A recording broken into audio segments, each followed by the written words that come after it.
Kizz Daniel and his wife, Mrs. Annie Dugbe. Is Annie Dugbe? Am I the only one that I've been observing? Something is off. Yeah, something is off. It now took me back to what Gistlover wrote about him. Would it be true?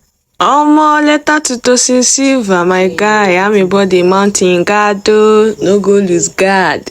Makandogi. So basically, he come out con the question, say something is off. Kizz Daniel and his wife, that he no understand wetin dey go on between them. He come dey ask question, say could it be wetin Gistlover dey talk them be true? No be for my mouth tonight. Una go hear wetin Gistlover talk. But my own concern be say Kizz Daniel's wife Instagram page is disabled. I don't know what happened. Instagram, please restore the page back if una disable am. Cause I too love the woman. Like, the woman has this pure vibes.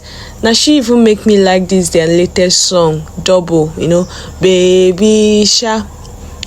Now she make me love the song. Normally when the song came out, I be no like, I be no vibe to her, but as I see the woman, the song start to dey sweet me. As I wake up today, now I won't go check her page, cause I know they joke with how I can't say the page no dey again. Only for me to see Tonsin Silva's video con dey question, say wetin dey happen. He con dey gist us, con dey tell us say he no understand the two of them again. Say make he just dey observe. Omo, Now only Baba God go help us all for this country. I don't talk my own. Make everybody mount their guard. Season no dey funny. I mean, my people waiting on that thing. To me, Kizz Daniel and his wife are living perfectly fine. Nothing to observe at all. They are okay. That is my own. Drop your opinion for comment section. See you guys on my next episode. It's still your one and only amiable head girl Cindy. Stay safe out there. Bye.